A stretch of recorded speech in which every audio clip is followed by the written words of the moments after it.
The Great Gatsby by F. Scott Fitzgerald. Chapter 5. When I came home to West Egg that night, I was afraid for a moment that my house was on fire. 2 o'clock and the whole corner of the peninsula was blazing with light which fell unreal on the shrubbery, and made thin, elongating glints upon the roadside wires. Turning a corner, I saw that it was Gatsby's house, lit from tower to cellar. At first I thought it was another party, a wild rout that had resolved itself into hide-and-go-seek, or sardines in the box, with all the house thrown open to the game. But there wasn't a sound. Only wind in the trees which blew the wires and made the lights go off and on again, as if the house had winked into the darkness. As my taxi groaned away, I saw Gatsby walking toward me across his lawn. "Your place looks like the World's Fair," I said. "Does it?" He turned his eyes toward it absently. "I've been glancing into some of the rooms." "Let's go to Coney Island, old sport, in my car." "It's too late." "Well, suppose we take a plunge in the swimming pool. I haven't made use of it all summer." "I've got to go to bed." "All right." He waited, looking at me with suppressed eagerness. "I talked with Miss Baker," I said after a moment.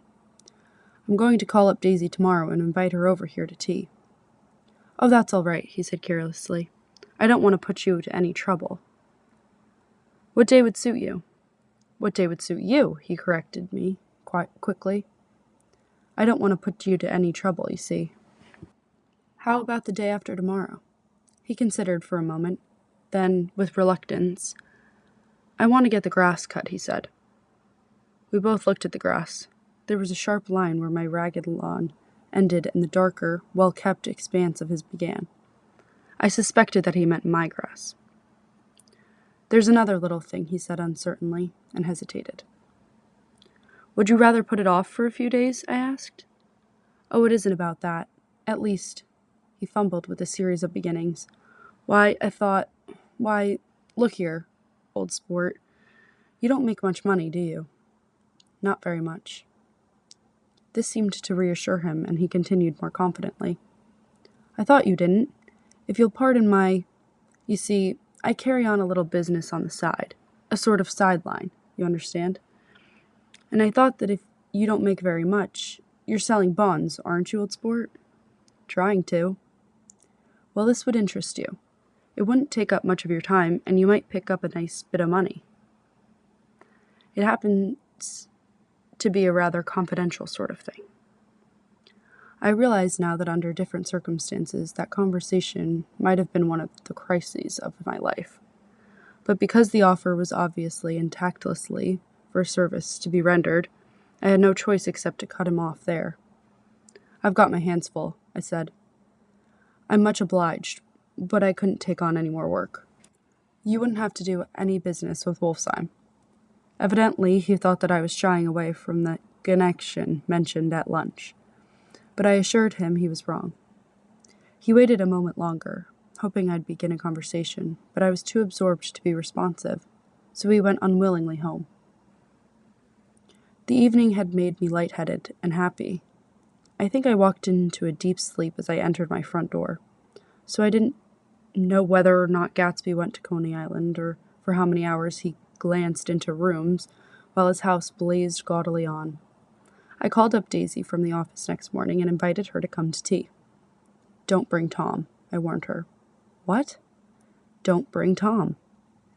"Who is Tom?" she asked innocently. The day agreed upon was pouring rain. At 11 o'clock, a man in a raincoat dragging a lawnmower tapped at my front door and said that Mr. Gatsby had sent him over to cut my grass. This reminded me that I had forgotten to tell my Finn to come back, so I drove into West Egg Village to search for her among soggy, whitewashed alleys and to buy some cups and lemons and flowers. The flowers were unnecessary, for at 2 o'clock a greenhouse arrived from Gatsby's with innumerable receptacles to contain it. An hour later, the front door opened nervously, and Gatsby, in a white flannel suit, silver shirt, and gold-collared tie, hurried in. He was pale, and there were dark signs of sleeplessness under his eyes. "Is everything all right?" he asked immediately. The grass looks fine, if that's what you mean. What grass? He inquired blankly. Oh, the grass in the yard. He looked out the window at it, but judging from his expression, I don't believe he saw a thing. Looks very good, he remarked vaguely. One of the papers said they thought the rain would stop about 4. I think it was the Journal. Have you got everything you need in the shape of tea? I took him into the pantry where he looked a little reproachfully at the fin. Together we scrutinized the 12 lemon cakes from the delicatessen shop. Will they do? I asked. Of course. They're fine.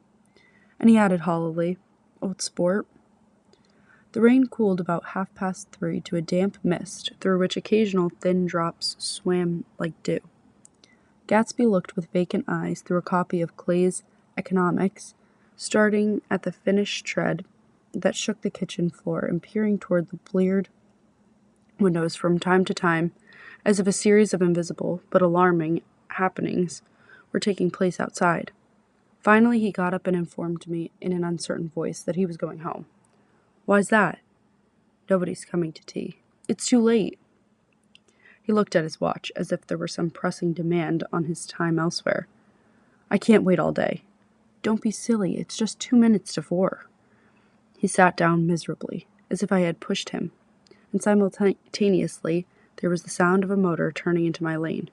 We both jumped up, and, a little harrowed myself, I went out into the yard. Under the dripping bare lilac trees, a large open car was coming up the drive. It stopped. Daisy's face, tipped sideways beneath a 3-cornered lavender hat, looked out at me with a bright, ecstatic smile. Is this absolutely where you live, my dearest one? The exhilarating ripple of her voice was a wild tonic in the rain.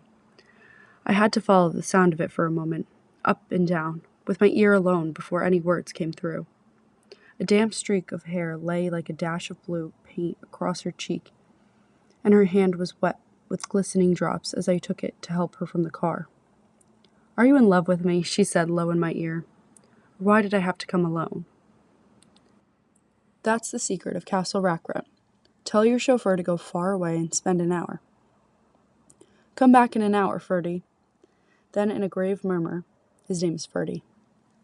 Does the gasoline affect his nose? I don't think so, she said innocently. Why? We went in. To my overwhelming surprise, the living room was deserted. Well, that's funny, I exclaimed. What's funny? She turned her head as there was a light, dignified knocking at the front door. I went out and opened it. Gatsby, pale as death, with his hands plunged like weights in his coat pockets, was standing in a puddle of water, glaring tragically into my eyes. With his hands still in his coat pockets, he stalked by me into the hall, turned sharply as if he were on a wire, and disappeared into the living room. It wasn't a bit funny. Aware of the loud beating of my own heart, I pulled the door to against the increasing rain. For half a minute there wasn't a sound. Then from the living room I heard a sort of choking murmur, and part of a laugh followed by Daisy's voice on a clear, artificial note. I certainly am awful glad to see you again. A pause. It endured horribly. I had nothing to do in the hall, so I went into the room. Gatsby, his hands still in his pockets, was reclining against the mantelpiece in a strained counterfeit of perfect ease, even of boredom.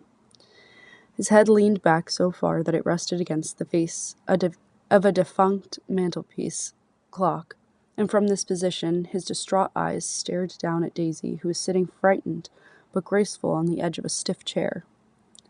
We've met before, muttered Gatsby. His eyes glanced momentarily at me, and his lips parted with an abortive attempt at a laugh. Luckily, the clock took this moment to tilt dangerously at the pressure of his head, whereupon he turned and caught it with trembling fingers and set it back in place. Then he sat down rigidly, his elbow on the arm of the sofa and his chin in his hand. I'm sorry about the clock, he said. My own face was now assumed a deep tropical burn. I couldn't muster up a single commonplace out of the 1,000 in my head. It's an old clock, I told him idiotically. I think we all believed for a moment that it had smashed in pieces on the floor. We haven't met for many years, said Daisy, her voice as matter-of-fact as it could ever be. 5 years next November. The automatic quality of Gatsby's answer set us all back at least another minute. I had them both on their feet with the desperate suggestion that they helped me make tea in the kitchen when the demoniac Finn brought it on a tray. Amid the welcome confusion of cups and cakes, a certain physical decency established itself. Gatsby got himself into a shadow, and while Daisy and I talked, looking conscientiously from one to the other of us with tense, unhappy eyes. However, as calmness wasn't an end in itself, I made an excuse at the first possible moment and got to my feet. "Where are you going?" demanded Gatsby in immediate alarm. "I'll be back." "I've got to speak to you about something before you go." He followed me wildly into the kitchen, closed the door, and whispered, "Oh, God," in a miserable way. "What's the matter?" "This is a terrible mistake," he said, shaking his head from side to side. "A terrible, terrible mistake." "You're just embarrassed, that's all." And luckily, I added, "Daisy's embarrassed too." "She's embarrassed?" he repeated incredulously. "Just as much as you are." "Don't talk so loud." "You're acting like a little boy," I broke out impatiently. "Not only that, but you're rude. Daisy's sitting in there all alone." He raised his hand to stop my words, looked at me with unforgettable reproach, and opening the door cautiously went back into the other room. I walked out the back way, just as Gatsby had when he had made his nervous circuit of the house half an hour before, and ran for a huge black knotted tree whose massed leaves made a fabric against the rain.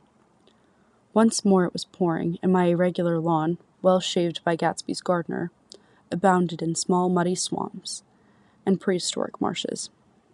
There was nothing to look at from under the tree except Gatsby's enormous house, so I stared at it, like Kant at his church steeple, for half an hour. A brewer had built it early in the period craze, a decade before, and there was a story that he'd agreed to pay 5 years' taxes on all the neighboring cottages if the owners would have their roofs thatched with straw. Perhaps the refusal took the heart out of his plan to found a family. He went into an immediate decline. His children sold his house with the black wreath still on the door. Americans, while occasionally willing to be serfs, have always been obstinate about being peasantry. About half an hour the sun shone again and the grocer's automobile rounded Gatsby's drive with the raw material for his servant's dinner. I felt sure he wouldn't eat a spoonful. A maid began opening the upper windows of his house, appeared momentarily in each, and leaning from a large central bay, spat meditatively into the garden. It was time I went back. While the rain continued, it had seemed like the murmur of their voices, rising and swelling a little, now with the gusts of emotion. But into the new silence I felt that silence had fallen within the house, too. I went in, after making every possible noise in the kitchen short of pushing over the stove, but I don't believe they heard a noise. They were sitting at either end of the couch, looking at each other, as if some question had been asked or was in the air, and every vestige of embarrassment was gone. Daisy's face was smeared with tears, and when I came in she jumped up and began wiping at it with her handkerchief before a mirror. But there was a change in Gatsby that was simply confounding. He literally glowed. Without a word or a gesture of exultation, a new well-being radiated from him and filled the little room. "Oh, hello, old sport," he said, as if he hadn't seen me for years. I thought for a moment he was going to shake hands. It stopped raining. "Has it?" When he realized what I was talking about, that there were twinkle bells of sunshine in the room, he smiled like a weatherman, like an ecstatic patron of recurrent light, and repeated the news to Daisy. "What do you think of that? It stopped raining." "I'm glad, Jay," her throat, full of aching, grieving beauty, told only out of her unexpected joy. "I want you and Daisy to come over to my house," he said. "I'd like to show her around." "You're sure you want me to come?" "Absolutely, old sport." Daisy went upstairs to wash her face. Too late, I thought with humiliation of my towels. while Gatsby and I waited on the lawn. "My house looks well, doesn't it?" he demanded. "See how the whole front of it catches the light?" I agreed that it was splendid. Yes. His eyes went over it, every arched door and square tower. It took me just 3 years to earn the money that bought it. "I thought you inherited your money." "I did, old sport," he said automatically. "But I lost most of it in the big panic, the panic of the war." I think he hardly knew what he was saying, for when I asked him what business he was in, he answered, "That's my affair," before he realized that it wasn't the appropriate reply. "Oh, I've been in several things," he corrected himself. "I was in the drug business, and then I was in the oil business. But I'm not in either one now." He looked at me with more attention. "Do you mean you've been thinking over what I proposed the other night?" Before I could answer, Daisy came out of the house and 2 rows of brass buttons on her dress gleamed in the sunlight. "That huge place there?" she cried, pointing. "Do you like it?" "I love it, but I don't see how you live there all alone." "I keep it always full of interesting people, night and day. People who do interesting things. Celebrated people." Instead of taking the shortcut along the Sound, we went down the road and entered by the big postern. With enchanting murmurs, Daisy admired this aspect or that of the feudal silhouette against the sky, admired the gardens, the sparkling odor of jonquils, and the frothy odor of hawthorn and plum blossoms, and the pale gold odor of kiss me at the gate. It was strange to reach the marble steps and find no stir of bright dresses in and out the door, and hear no sound but bird voices in the trees. And inside, as we wandered through Marie Antoinette music rooms and restoration salons, I felt that there were guests concealed behind every couch and table, under orders to be breathlessly silent until we passed through. As Gatsby closed the door of the Merton College Library, I could have sworn I heard the owl-eyed man break into ghostly laughter. We went upstairs, through period bedrooms swathed in rose and lavender silk and vivid with new flowers, through dressing rooms and pool rooms, and bathrooms with sunken baths, intruding into one chamber where a disheveled man in pajamas was doing liver exercises on the floor. It was Mr. Klipspringer, the boarder. I had seen him wandering hungrily about the beach that morning. Finally, we came to Gatsby's own apartment, a bedroom and a bath, and an Adam's study, where we sat down and drank a glass of some chartreuse he took from a cupboard in the wall. He hadn't once ceased looking at Daisy, and I think he revalued everything in his house according to the measure of response it drew from her well-loved eyes. Sometimes, too, he stared around at his possessions in a dazed way, as though in her actual and astounding presence none of it was any longer real. Once he nearly toppled down a flight of stairs. His bedroom was the simplest room of all, except where the dresser was garnished with a toilet set of pure dull gold. Daisy took the brush with delight and smoothed her hair, whereupon Gatsby sat down and shaded his eyes and began to laugh. "It's the funniest thing, old sport," he said hilariously. When I try to..." He had passed visibly through 2 states and was entering upon a third. After his embarrassment and his unreasoning joy, he was consumed with wonder at her presence. He had been full of the idea so long, dreamed it right through to the end, waited with his teeth set, so to speak, at an inconceivable pitch of intensity. Now, in the reaction, he was running down like an overwound clock. Recovering himself in a minute, he opened for us 2 hulking patent cabinets, which held his massed suits and dressing gowns and ties, and his shirts, piled like bricks in stacks a dozen high. "I've got a man in England who buys me clothes. He sends over a selection of things at the beginning of each season, spring and fall." He took out a pile of shirts and began throwing them, one by one, before us. Shirts of sheer linen and thick silk and fine flannel which lost their folds as they fell and covered the table in many-colored disarray. While we admired, he brought more, and the soft, rich heap mounted higher. Shirts with stripes and scrolls and plaids and coral, and apple green and lavender and faint orange with monograms of Indian blue. Suddenly, with a strained voice, Daisy bent her head into the shirts and began to cry stormily. "They're such beautiful shirts," she sobbed, her voice muffled in the thick folds.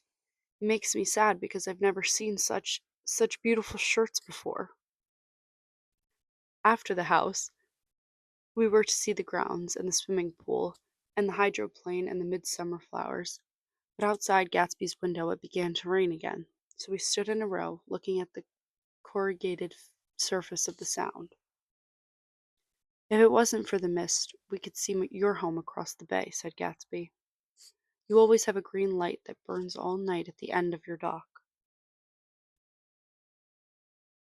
Daisy put her arm through his abruptly, but he seemed absorbed in what he had just said. Possibly it had occurred to him that the colossal significance of that light had now vanished forever. Compared to the great distance that had separated him from Daisy, it had seemed very near to her, almost touching her. It had seemed as close as a star to the moon. Now it was again a green light on a dock. His count of enchanted objects had diminished by one. I began to walk about the room, examining various indefinite objects in the half-darkness. A large photograph of an elderly man in yachting costume attracted me, hung on the wall over his desk. "Who's this?" "That? That's Mr. Dan Cody, old sport." The name sounded faintly familiar. "He's dead now. He used to be my best friend years ago." There was a small picture of Gatsby, also in yachting costume, on the bureau. Gatsby, with his head thrown back defiantly, taken apparently when he was about 18. "I adore it!" exclaimed Daisy. "The pompadour! You never told me you had a pompadour or a yacht." "Look at this," said Gatsby quickly. "Here's a lot of clippings about you." They stood side by side examining it. I was going to ask to see the rubies when the phone rang, and Gatsby took up the receiver. "Yes. Well, I can't talk now. I can't talk now, old sport."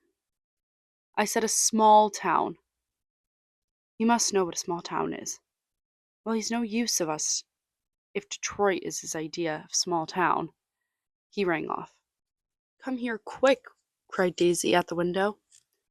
The rain was still falling, but the darkness had parted in the west, and there was a pink and golden billow of foamy clouds above the sea.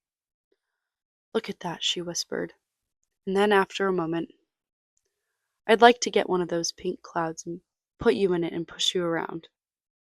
I tried to go then, but they wouldn't hear of it. Perhaps my presence made them feel more satisfactorily alone. "I know what we'll do," said Gatsby. "We'll have Klipspringer play the piano." He went out of the room calling, "Ewing," and returned in a few minutes accompanied by an embarrassed, slightly worn young man with shell-rimmed glasses and scanty blonde hair. He was now decently clothed in a sport shirt, opened at the neck, sneakers, and duck trousers of a nebulous hue. "Did we interrupt your exercises?" inquired Daisy politely. "I was asleep," cried Mr. Klipspringer in a spasm of embarrassment. "That is, I'd been asleep. Then I got up." "Klipspringer plays the piano," said Gatsby, cutting him off. "Don't you, Ewing?" "Old sport?" "I don't play well." "I don't. I hardly play at all. I'm all out of practice." "We'll go downstairs," interrupted Gatsby. He flipped a switch. The gray windows disappeared as the house glowed full of light. In the music room, Gatsby turned on a solitary lamp beside the piano. He lit Daisy's cigarette from a trembling match and sat down with her on a couch far across the room, where there was no light, save what the gleaming floor bounced in from the hall. When Klipspringer had played the Love Nest, he turned around on the bench and searched unhappily for Gatsby in the gloom. "I'm all out of practice, you see. I told you I couldn't play. I'm all out of practice." "Don't talk so much, old sport," commanded Gatsby. "Play!" "In the morning, in the evening, ain't we got fun?" Outside the window was loud, and there was a faint flow of thunder along the Sound. All the lights were going on in West Egg now. The electric trains, men carrying, were plunging home through the rain from New York. It was the hour of a profound human change, and excitement was generating in the air. One thing's sure and nothing's surer. The rich get richer and the poor get children. In the meantime, in between time, as I went over to say goodbye, I saw that the expression of bewilderment had come back into Gatsby's face, as though a faint doubt had occurred to him as the quality of his present happiness. Almost 5 years! There must have been moments even that afternoon when Daisy tumbled short of his dreams. Not through her own fault, but because of the colossal vitality of his illusion. It had gone beyond her, beyond everything. He had thrown himself into it with a creative passion, adding to it all the time, decking it out with every bright feather that drifted his way. No amount of fire or freshness can challenge what a man will store up in his ghostly heart. As I watched him, he adjusted himself a little, visibly.